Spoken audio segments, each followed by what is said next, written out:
Welcome into the Sideline Sports Show. Tim, I want to do this the best way I can. Do you know what's funnier than 24, Tim? Would that be 25?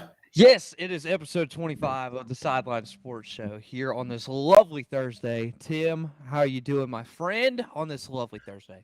I am doing great on this day that I like to call Friday Eve, man. Yes, there's a It's reason. we're almost there. We can almost taste it. Days in which I get to make up sleep. So that's what I'm thankful for. So That's right. That's right. But it looks like it's going to be a great weekend, Tim, because Sunday, it is Super Bowl Sunday. Super Bowl 56 in Los Angeles between the Los Angeles Rams and the Cincinnati Bengals. Tim, we've talked about the playoffs and how exciting it has been just over the course of this season. I mean, really, honestly and realistically, this has probably been one of the best playoffs we've seen in the NFL in a long time. And it's come down to these teams.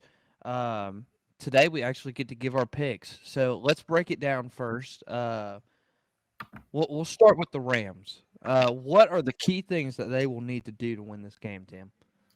yeah, absolutely. First things first, you got to get after Joe Burrow. Just what everybody's been doing. Tennessee sacked him 9 times. Kansas City pressured him a lot. Got to get after him. Aaron Donald's going to have to get home, which I fully expect him to do. So it'll be interesting to see how Cincinnati kind of plays for him and how they adjust to him. But you definitely got to get pressure on Joe Burrow just because you got to take advantage of the offensive line. If there's a weakness in that Cincinnati offense, it's their offensive line. So you got to get after Joe Burrow, got to put him on the ground and then jump out and put him down early. You keep scoring. If you're Matt Stafford, you keep that offense going because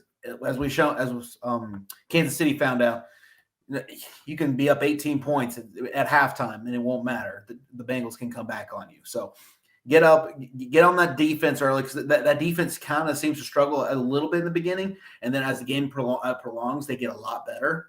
So definitely jump on them early, get them behind, get the lead early, have them play from behind, and basically don't let your foot off the gas. Keep going and until it's over. Like until the clock hits zero, you are going 100%.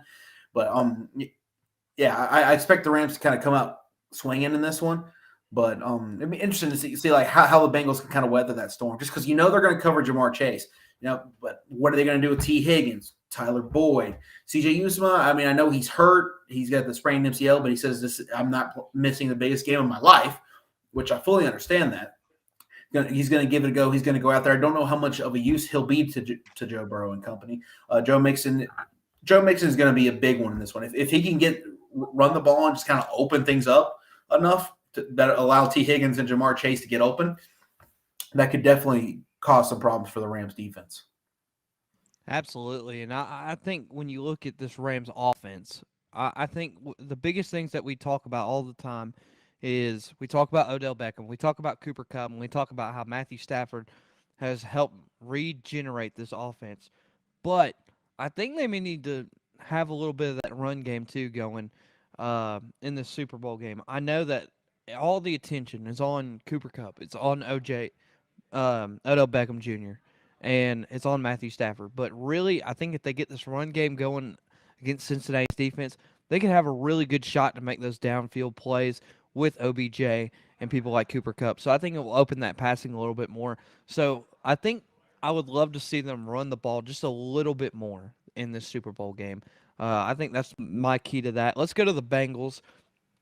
Obviously, you look, Joe Burrow is the focus point of this whole entire team, along with Jamar Chase.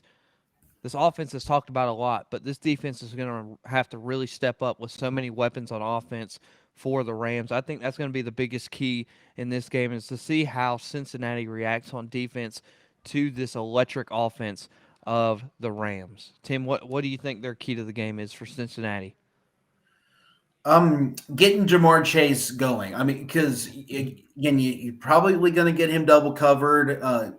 T. Higgins is probably going to have someone spying on him. So you're going to have to pick one of those two guys, really, truly.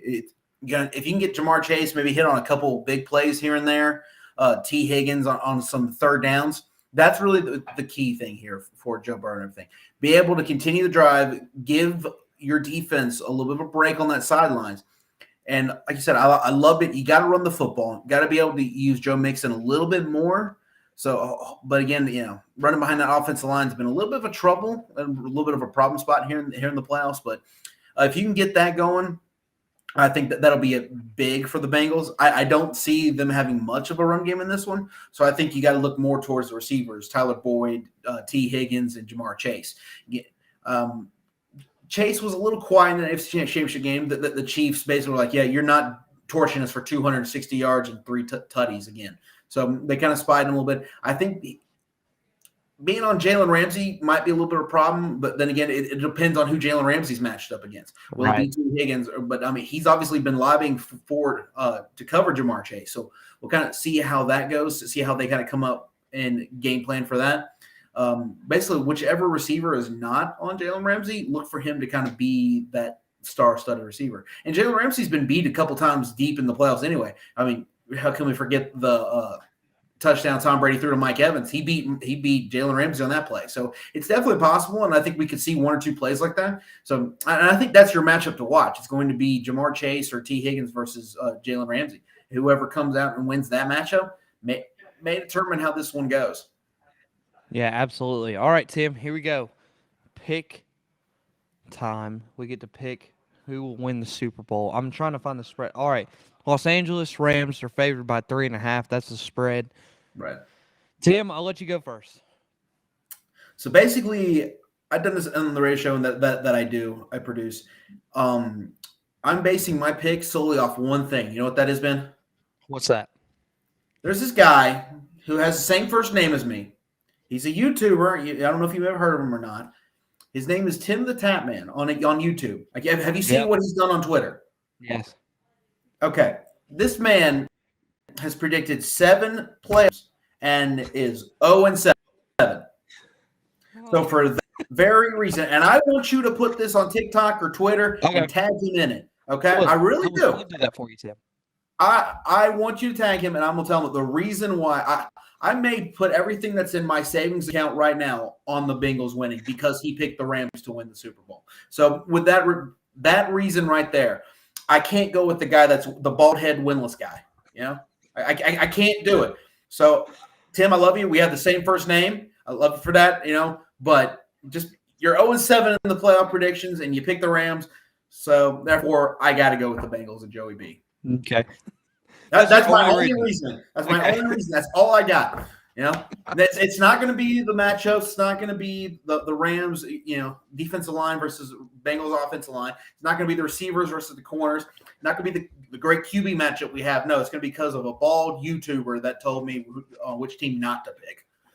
Oh man. So there you go. Well, I'm going to go based off history, Tim. There's only been 2 times ever in NFL history that teams have played at home as the away team. The first year was last year, and you saw what the Bucs did. You see this year, and I think the Rams are going to do the exact same thing. They're the away team, and they're going to win it by 3. Give me the Rams 27-24, Tim. I feel like it will still be close. I feel like Joe Burrow is a legit guy in the NFL. I think he'll be up there with Patrick Mahomes and Josh Allen for years to come. But I am going to stick with my pick. And granted, here's the thing, Tim. Every big game, I feel like, so far this year, which I've only predicted one this year, and that's the national championship, has been wrong. So, who knows how this could go. This could go very, very bad. And if the rest of these playoffs are any indication, man, I think we're going to be in for a real barn burner. I really do. I mean, we've had so many games. I mean, a lot of people regarding this is probably the best playoffs in NFL history. Yeah, so, agreed. Hopefully, we get a finishing touch, and the Super Bowl puts a nice little bow on that. But that'd be really nice because Ben, I go to bed early on Sunday nights because I got to wake up at an ungodly hour. And I'm going to stay up for this. So I'm really hoping for a good game because if it's not, I'm going to hate myself and I'm going to be tired the next morning because of it. Exactly. So here's hoping for a good game. Yeah, it's a sacrifice. Okay, sports are. It's a necessary sacrifice. It's a necessary sacrifice. Yes, that's right. That's right. I just wish it was the next week because President's Day and we have that off. So that'd have been That's real nice to true. have fallen on that, but That's true. They don't think logically. I mean, they just don't. Let's be real. it should be They a don't. holiday anyway, in my opinion, Yeah. by itself. But Yeah. True. True. All right. Well, I mean, Monday should be technically a holiday for you, Tim. This Monday. it should be. I mean, like I agree with. Yeah. I feel like the day after the Super Bowl should always be a holiday, Well, just because the game doesn't end until 10 o'clock anyway. but now it's Let people Valentine's celebrate. Day. So, I mean, it kind of makes up the purpose for it should be a holiday anyway. Okay, I'm So, surprised you didn't go digging through a thing, but then again, memories hadn't popped up. But I think I sent out a message like 3 years ago saying this is like Valentine's Day for me is like Single Pride Day. So oh yeah, I didn't see that one. When you post it, when you post it, that's when I see it. I don't go digging through all that, Tim. okay. Yeah. So Just just tell me just you be don't aware. got time for me. Be Okay, aware. Yeah, it's not like last week. I promise. I got you. All right. Well, we're gonna take a break. When we come back, we'll talk some college basketball and the team that we've been hyping up. Took a very big L the other night, and we'll talk a little bit about that and more coming up after this break. Don't go anywhere. We will be right back.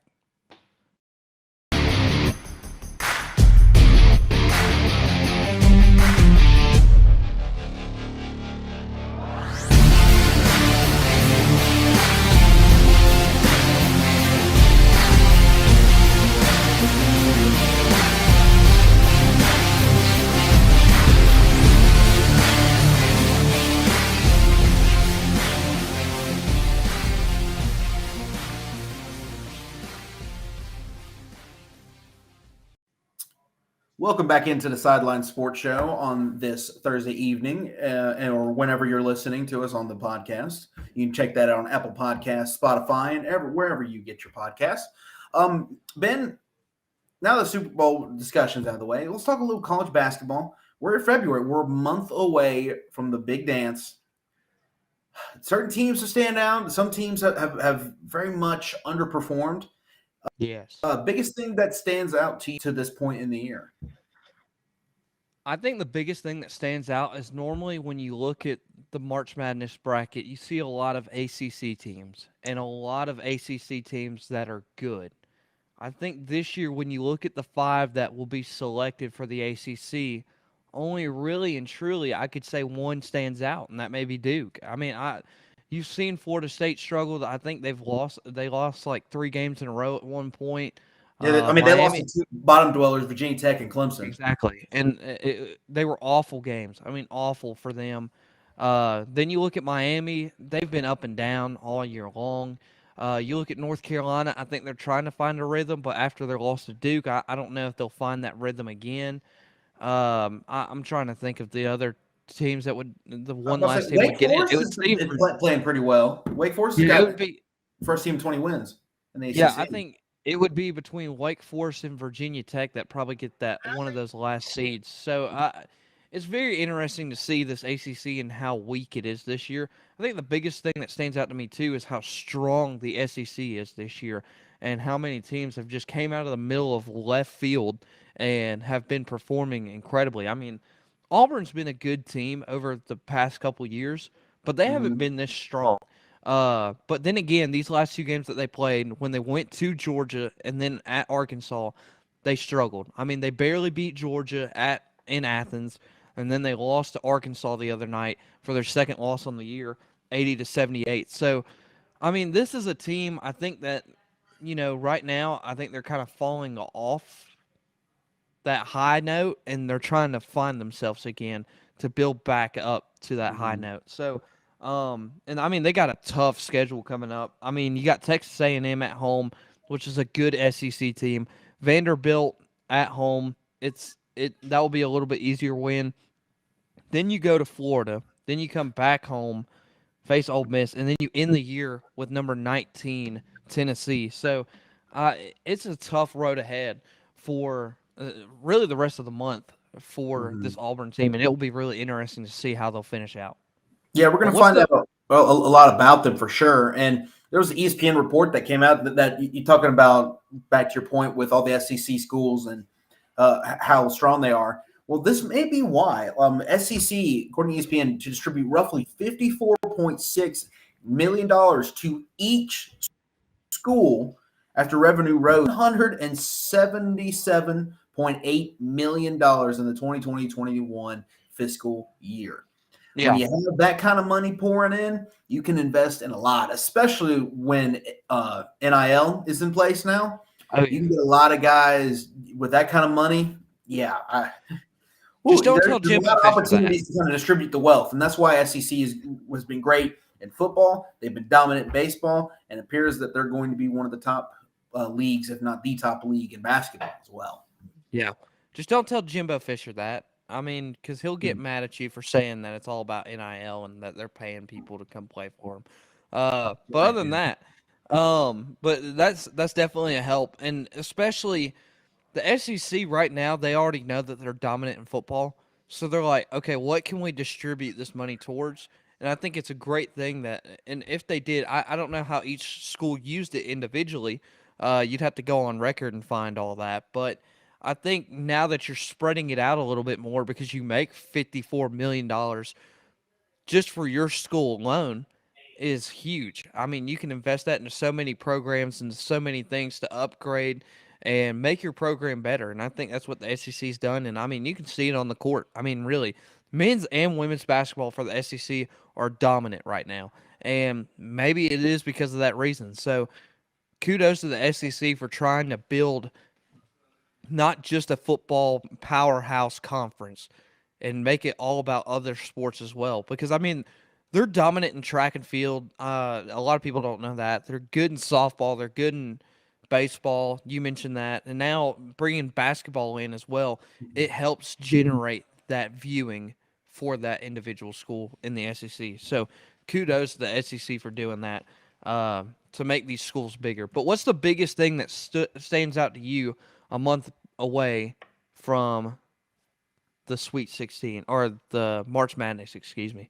Yeah, just look, a certain team that has just absolutely dominated the Ohio Valley Conference in a league that expected Belmont to kind of run away with it. Murray State, man, the team that has just Yeah. come out of the is just what 21-2 this year. They cracked the top 25 now in the AP poll. I mean, the Lancers, I believe, is what their name is called. They're like 21-2. I mean, they've been absolutely dominant. I'll pull up the numbers here.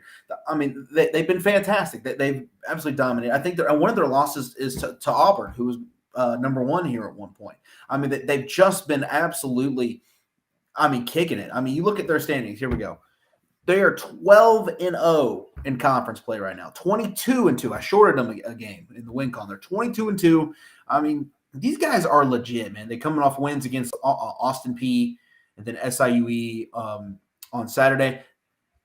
I mean, a tough conference. I mean, you look at Ohio Valley. That Belmont team, what we talked about, 10-2, is third in the league behind Murray State and then Morehead State, who's 11-1. Man, if you look at it, some high entertaining basketball, look at the Ohio Valley Conference. I mean, there's some games, and then you look at Morehead State takes on Belmont tonight at 8:00. So as soon as you're done watching this, man, head on over to ESPN Plus and check out that game because that game between Morehead State and Belmont is going to be a good one. I mean, just overall the amount of talent and the amount of competition that's in this league and how dominant Murray State has been, has absolutely impressed me. So for sure, and Murray State actually handed Morehead State their only loss when they beat them by 11 at home. So just overall, highly entertaining basketball over there in the Ohio Valley Conference. SoCon was good for a while. It's still very competitive as we see. Furman was top of the league for a little while, fell off a little bit. Chattanooga has got a 2-game advantage. Those two actually meet this weekend. I'm looking forward to that one. The first game was a doozy up there in Chattanooga. Chattanooga came away with a 2-point win on 2 free throws late. Furman's going to be back in their home gym. They've had 2 games where one they played at a downtown arena in Greenville. It's their home away from home. Wasn't the same, and you could tell by the way they were shooting the ball that day. And then they went on the road, didn't look great. So they'll be back home, and I think that they'll have a much better performance. But it should be a good game. Chattanooga is bonkers, man. They're insanely good. Just a lot of good basketball that's showing towards the top half of like ACC, Big 12, but it's still very high quality basketball. South Dakota State's killing it right now. Just a lot of good teams right now that people might not necessarily think of when they think basketball, but a lot of good action going on right now, especially in the Atlantic Sun as well, by the way. So couple. Yeah, I want to mention that when you were talking about Murray State, their closest conference win, because you mentioned they haven't lost a conference game, their Right. closest conference win was by 5 points to Tennessee Tech on the 27th of January. That's the closest that anybody has played them. You Mhm. look, I mean, He's 3-8 in Belmont, the they league. yeah, I mean, they played Belmont, and you mentioned that was probably your number two team in the conference. They beat them on the 15th of January, 82-60. Yeah, I mean, that right there dominating. shows you how well they are dominating their conference, and it's just insane to see that. I mean, they've kind of just rose from the ashes. I mean, they were quiet to begin with.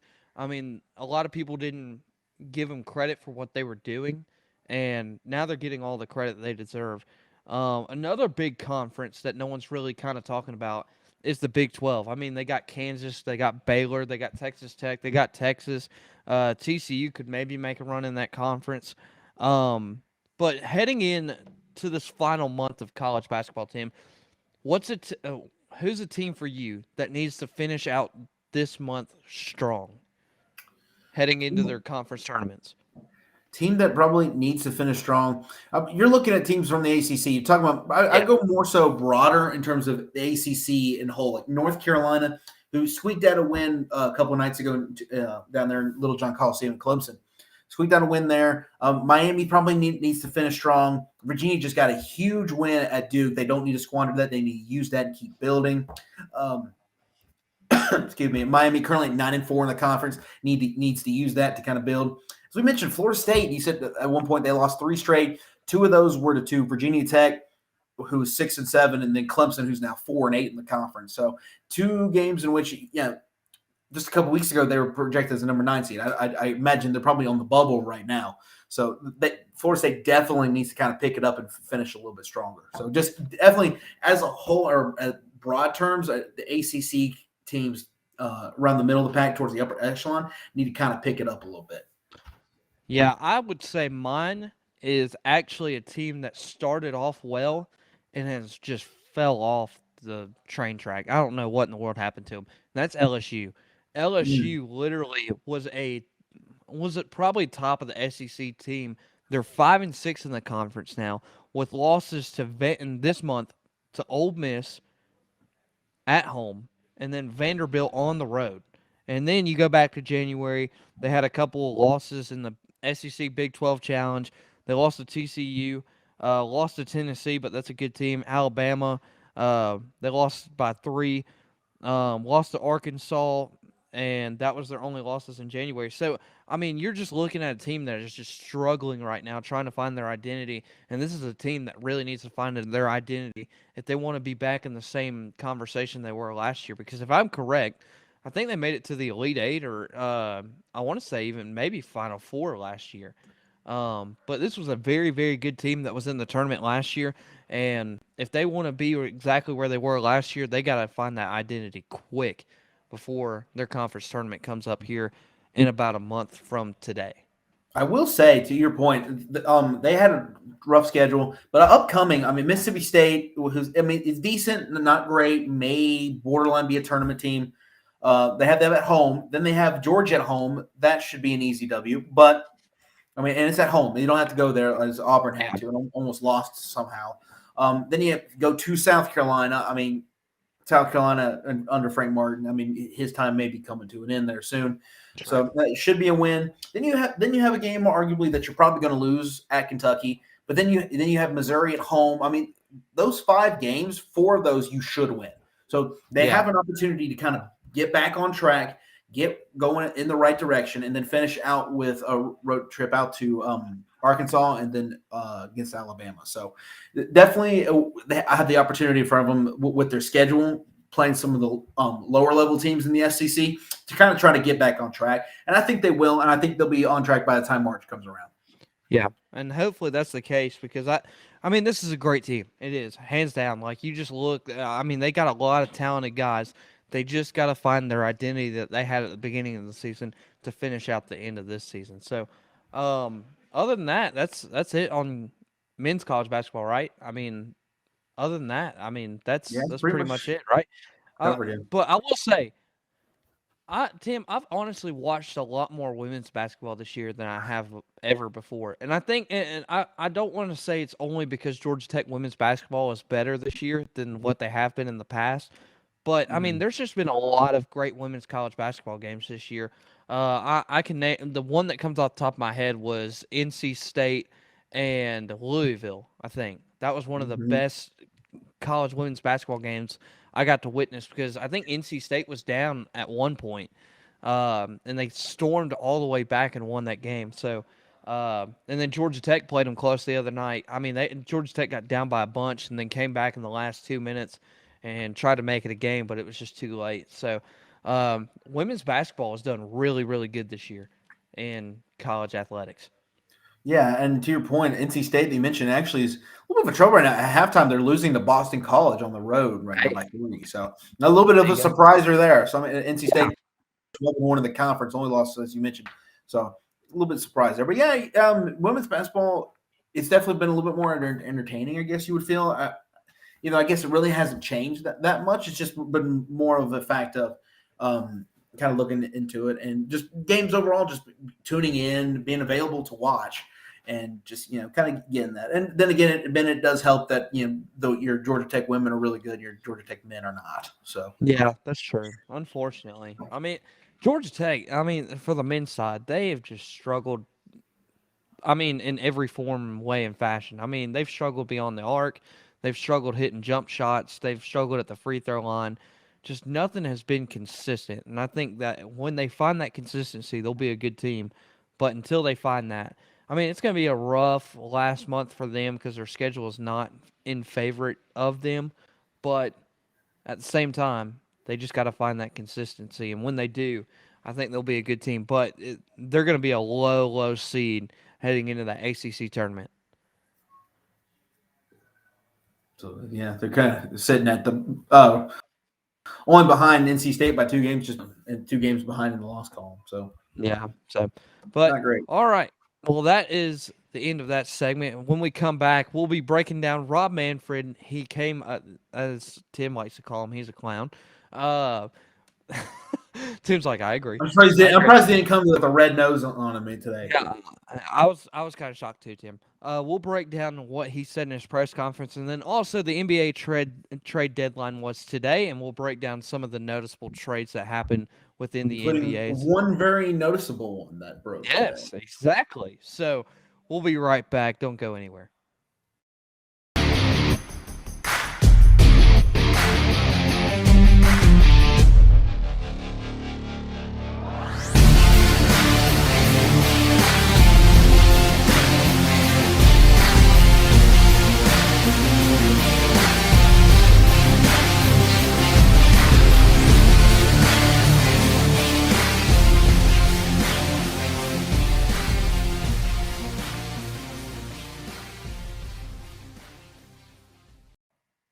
Welcome back into the Sideline Sports Show. Before we get this segment started, I want to do a quick shout out to our great friends at Section 103. Look, I mean, I'm wearing the shirt today. I'll show you in a second.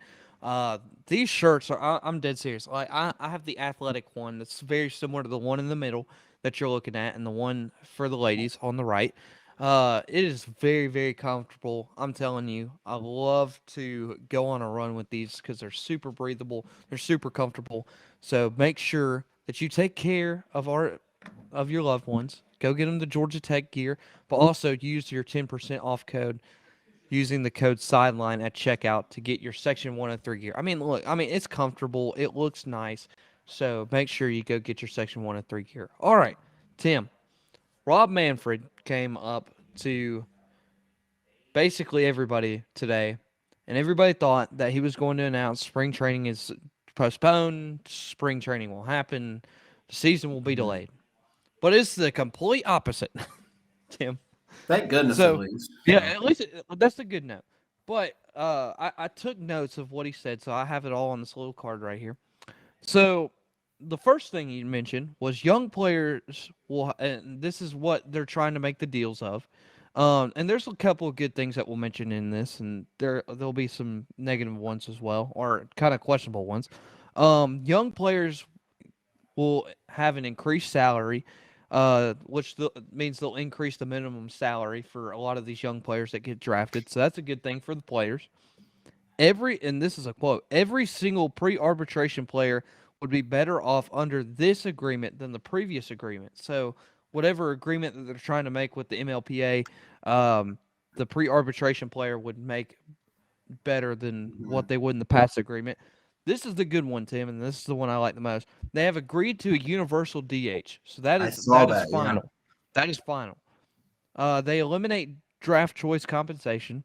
They like to expand the playoff because it encourages clubs to compete more. That's the one that I have the red flag with, but we'll get to that in a minute. They have a new proposal that will come out on Saturday.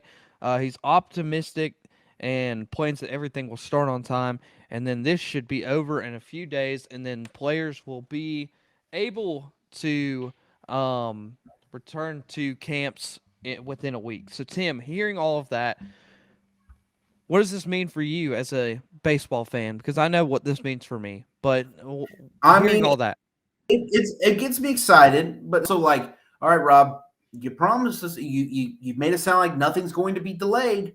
So if it does, I'm going to hold you. Us baseball fans are going to hold you accountable because I right? mean we already don't expect much from you. I mean we don't like you. Like I said, like I mean, you're right. I mean we don't. I mean we expect him every time. We basically you have to put a clown nose on his face just because. Yeah, I mean that's basically what we hear. I mean, we see a guy that's a little clown at times. So if he's promising like this, I mean, all of a sudden it's just coming out of nowhere. Excuse me. That hey, we're making great progress towards a deal, and it's like, well, okay, that's not what all the reports have been saying over the last several weeks into a month and a half. So what changed? Did you guys finally come to the table and say, hey, let's get a deal done? So you come to Yeah, this and you got everybody happy. Okay, maybe there's some reason for optimism that this thing won't be delayed and everything will start on time. So if you do this, you better deliver. I think he's put himself on a little bit of a corner here, and I think this kind of gives players leverage. All right, Rob, you promised this, so let's get it done. The pressure's on you and the Players Association to get a deal done. So uh, hopefully he gets it done because it'll be the first thing he's done right in a long time as commissioner sure. of. I think it was the one noticeable quote that he made was he helped make the deal with when the lockout happened in 1990, if I'm correct, and I think that's the right year. And he was Like 94. 94, yeah. And so he was saying that he's the same person then as he is now, trying to make the players important first and whatnot, but yet this deal hasn't been done. I think that's the biggest thing for me. If you're saying that you're the same person who resolved this thing back in '94, why can't you resolve it now? I mean, And I doesn't he understand. work for the owners? I Yeah, mean, exactly. So yeah. it's just kind of like if you're saying that you're the same person then as you are now, why can't you get a deal done with these players? I mean, because you've done it before, you can do it now. And there's something kind of like hidden behind like closed doors that no one really knows of why this deal hasn't really gotten done, and no one has shared that information. And I would love to know that information more than anything. But I think the thing that when he was talking today that stood out to me that was kind of a red flag was expanding the playoffs. Look, the playoffs are already. I think I gotta go back. How many teams is it, Tim? Is it It 12? is. It is no. Well, basically four on each, five on each side because of the wild card, and then so 10. 10. Okay. So if you expanded the playoff, I mean, how many teams would you expand it to? I mean, he's probably talking about what they did during the Corona year with the wild card games. Best out of three, all games played at the best seeded team. So like the Braves are playing the Reds, and it's a 2-7 matchup. The Braves would host all three games potentially. So Okay. that's what I'm gathering. Could be like what they're trying to do. I don't know how I feel about it either, really and truly. I mean, I do like the fact that there's going to be more teams competing. And you won't have this necessarily called tanking, even though I wouldn't call baseball really tanking. I feel like that's more Yeah. something you see in the NFL and NBA, just because, I mean, I mean, it makes sense in NFL, NBA. Those picks can help you the next year. MLB, you make a draft pick, those guys aren't going to help you right away. Like Yeah. even if the number one pick, if you have a Bryce Harper or someone like that come, they're still not going to be up there for a couple years at least. So I mean, it's not like there's really an incentive to completely tank. So I don't know. I like it, but it's almost like at the same time, it's like I'm kind of different about it. It's like if that's what you want to do, fine. Like it could create more drama for the regular season, which it's great. Have a race and a wild card at the end of the season with two teams that are on different ends of the country. Great, that'd be fantastic. So, I mean, if I don't know, I just don't know how I like the best of three, just because you get a situation where the best team overall in baseball could be out in two games. Yeah, that's true. And we both know how baseball works. It doesn't matter who or when you're playing. Anybody can beat anybody on any given day, especially given best on best. Yeah, I mean, you go back to when we did the show for the MLB playoffs. I think we didn't even have the Braves. I think you even didn't have the Braves moving past the Brewers. So, I mean, that's an automatic statement to show Oh, to I think I anybody. had him in the NLCS, but I didn't have him getting past the Dodgers just Yeah, because they seem to be a hurdle. yeah. So I may have said it too, where I was like, I know for a fact my champion was the L.A. Dodgers or the San Francisco Giants. It was one of the two, Mm-hmm. and that just goes to show anybody can win on any given day in baseball because that's just how baseball works. It's not like football. It's not like any other sport. It's very very unique, and anybody can win on any given day, no matter how talented they are or not. And then I think the one last one was when he said that if we get this done soon, this will give teams no lie, Tim, less than a month to do all of their free agency, really and realistically, because you want the guy that you signed to be at spring training. You just do. So, is that too tight of a timeline for a lot of these teams?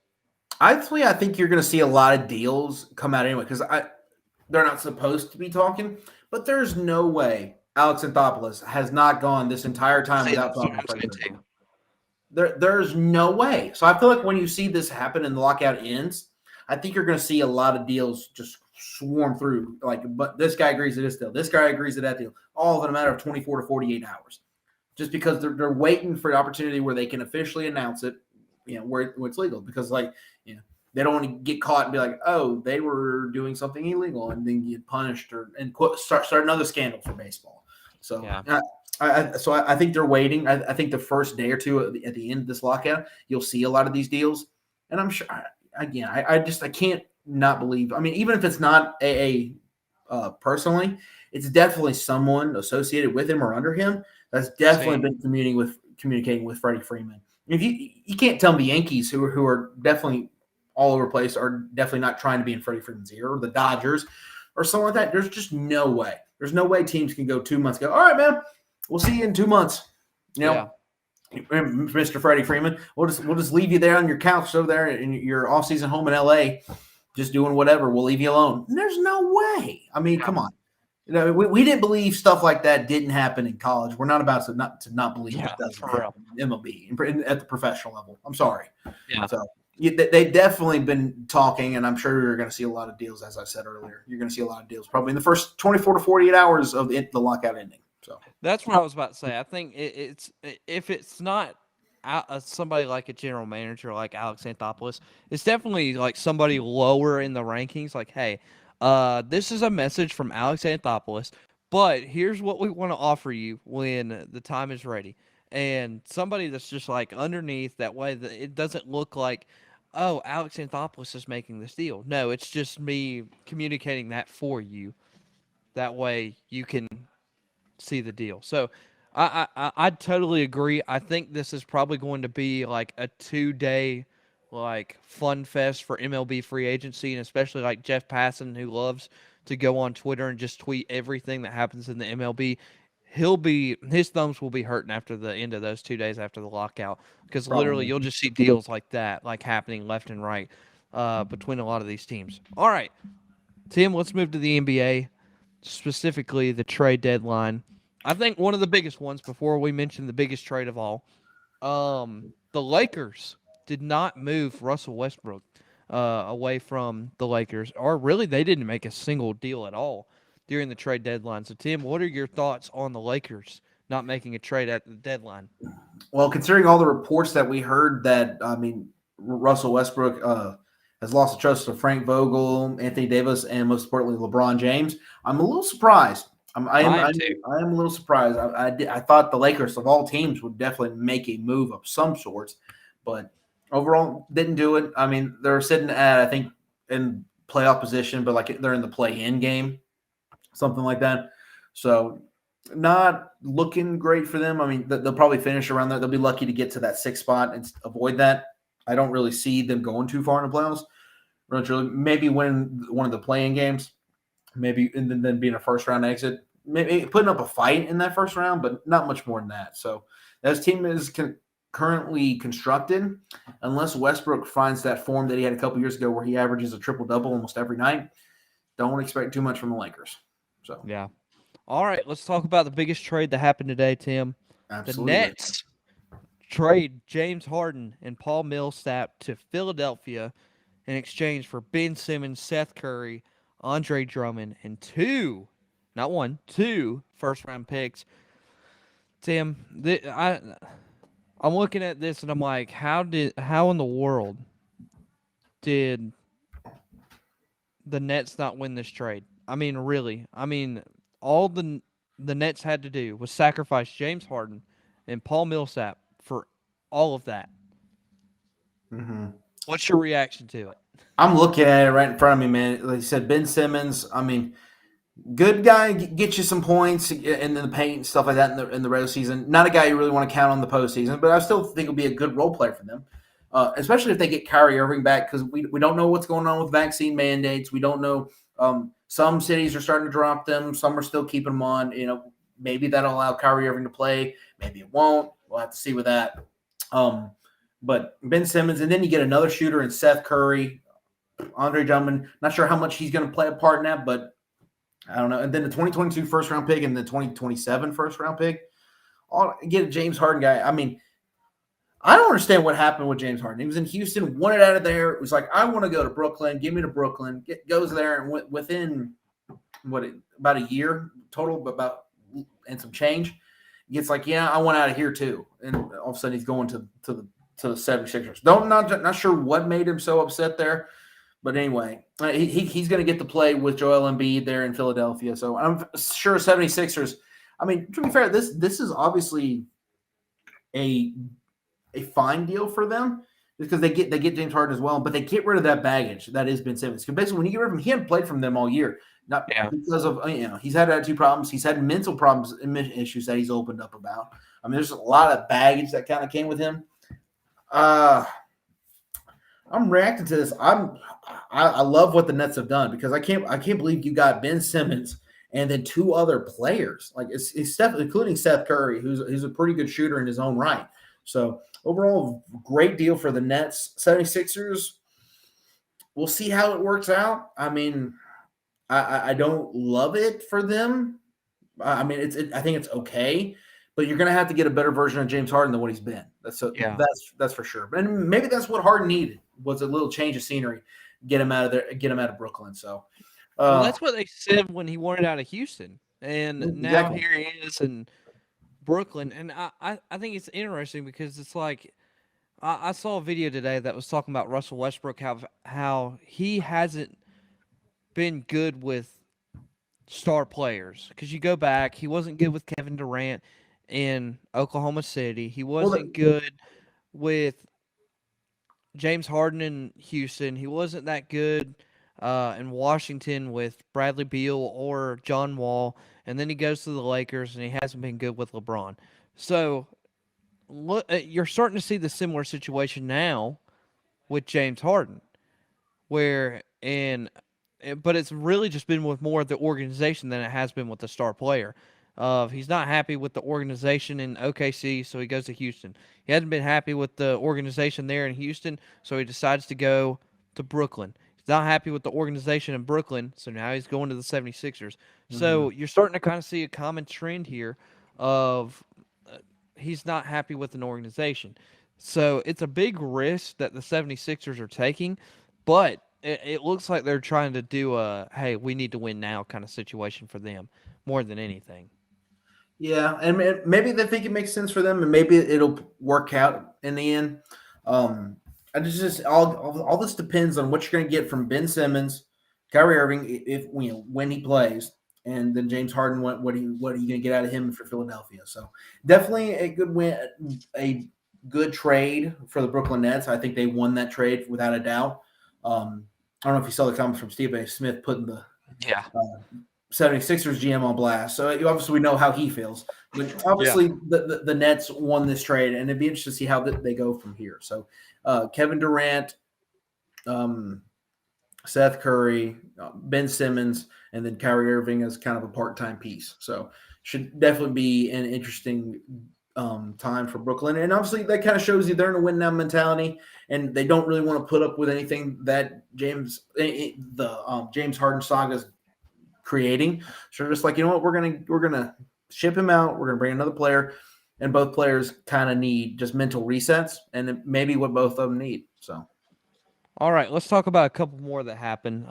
They're not as big, but they are still relevant within the NBA. The Mavs have sent Kristaps Porzingis, aka the Unicorn, and a second-round pick to Washington in return of Spencer Dwindle and Davis Bertans. So, Tim, now Kristaps Porzingis is now on team number 3. What do you think about that trade? I'm interested. I want to know. I didn't even know that trade actually happened. I didn't realize that. I didn't get that notification. So I'm just wondering why did they get rid of the unicorn? Like, and especially for two players I'm not really too familiar with. Yeah, Spencer Dwindle is okay. I know him a Uh, little bit. The other guy was Davis not at all. Bertans, yeah, I haven't kept up with him, but he's going to Washington now. Do you think Washington will be a good fit for him? I mean, maybe. I mean, he's definitely going to get a lot of touches, Yeah. just because he's going to be one of the better players. Um, I don't know. I'm surprised though. I heard reports like a while back that they were interested in maybe moving him, but I'm very surprised that they ultimately did. But I don't know. That caught me off guard a little bit that he would be moved like that. So And then makes the me wonder final, why. yeah, absolutely. And then the final one, I think before I say this final one, I think with Kristaps Porzingis, I think it's a good restart for him. He's been injured basically almost every year since he's been down there in Dallas, so I think it'll be a good restart for him with the Washington Wizards. All right, last one. This is probably another big one that no one really saw the other day. C.J. McCollum, Larry Nance Jr., Tony Snell from Portland gets sent to New Orleans for Josh Hart, Thomas. I can't say his last name. Sorry. Nickel Alexander Walker, Didi, Louisiana, and a future first round pick and 2 future second round picks as well. So C.J. McCollum now out of Portland and leaves Damian Lillard up there by himself. Man, Tim, what's your thoughts on this trade? they better give Damian Lillard a ton of money if they already they haven't already. So Yeah, I mean, if man, I feel bad for I him. know. I do Not a too. whole lot of help up there in Portland. So There's not. So, I mean, I think honestly, they both wanted fresh starts, and Portland was like, Damian Lillard's the face of our franchise. We'll just send CJ off, and that's basically what this looks like. and they shipped Because him off to a non-contender too. I'm yeah, like, wow, okay, in New move Orleans, to New Orleans. yeah, and I mean maybe, I mean you look at it though, because New Orleans sent them back one, two, three, four players, one future first round pick, and 2 future second round picks. So I mean they're getting 3 picks and 4 players, and it's all I mean for 3 guys. So I mean it's a win for Portland when you look at it, but you lose C.J. McCollum in the process. And I mean Larry Nance Jr. and Tony Snell, they're not bad players, but they're role players. So I mean they'll get a lot of role minutes, especially down there in New Orleans, uh, because they don't really have a lot of good role players down there in New Orleans.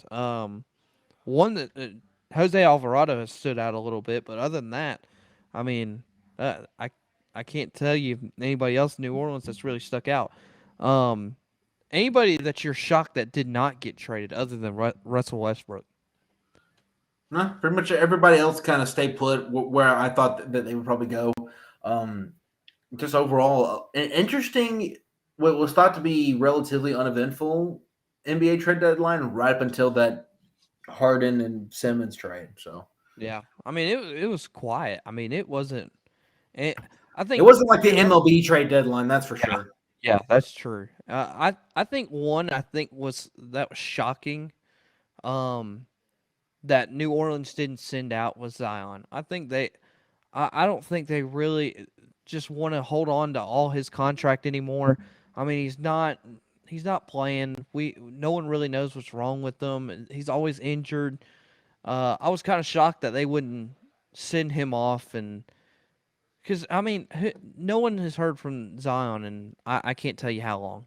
I mean, he got Right. injured, I think, before the season even started, and hadn't played a single minute all year long, pretty much. And so, them holding on to that contract has really just kind of hurt them and put them in the water. So I was kind of shocked that they didn't move him. Yeah. So And kind of get rid of that dead weight contract, first round pick. I mean, unless they're planning on making a return with him, who next year. knows? And So I mean, that could have been a conversation that was a topic today. Like, hey, are you actually going to play next year, or what's going on? Like they had to be asking that because there was no way that Zion just made it throughout this whole trade deadline and didn't get traded because he hadn't played. I mean, I just haven't seen anything from him, and like no one knows how long.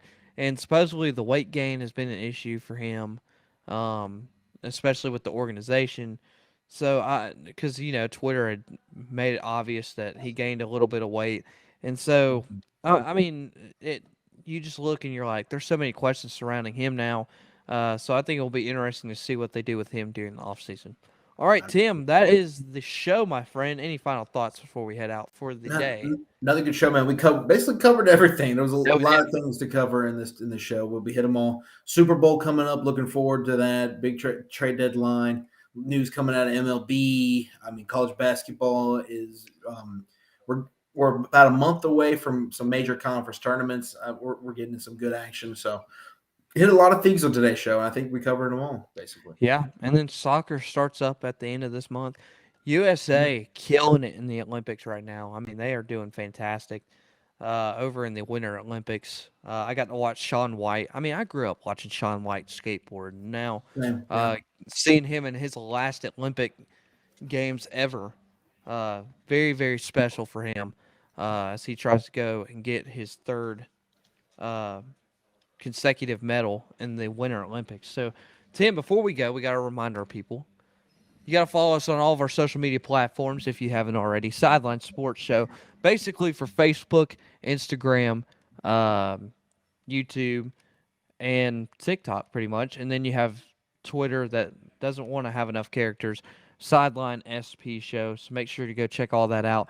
And then also, if you didn't get to watch the show today and you're listening on the podcast, come watch the show on Thursdays, 6:15, every single Thursday. Unless somehow, some way, we just want to take a random week off and we're just like, hey, we need some time off. But other than that, it's pretty much consistent. So Yeah, occasionally we'll be sick, yeah, old immune system, yeah. COVID-19 out there still. Yeah. So, So, well, every now and then we take a week off because somebody's sick or something's going on or we're out of town or something. It's always something. So, but 9 times out of 10, it's every single Thursday. So make sure to come join the show on Facebook, on YouTube, on Twitter, and you don't want to miss that. And look, you don't want to miss out on TikTok either because Tim is going to go out and post his take on why he thinks the Rams are going to lose because somehow, some way, it's a conspiracy theory that this guy, his buddy Tim, I wouldn't say it's his buddy, but it's I every have no idea. I don't know everybody. him, but Yeah, I mean, when you have the same name, you're buddies. I mean, it's just how it works. fair enough. But go make sure to check that out tomorrow. We'll have it up tomorrow afternoon on TikTok. But also go check out the podcast if you're listening or watching now. Go check out the podcast. It's all on Apple Podcast, Spotify, you name it. All the podcast platforms that you listen to podcasts on. The Sideline Sports Show is on it. I know I listen on Spotify, so if you're a Spotify person like me, it's on Spotify. But if you have an Apple phone, just go to Apple Podcast. You can listen on there as well. All right, Tim, that's going to do it for the show today. Thank y'all for watching, and have a great week, and we will see all of you guys back next week for another episode.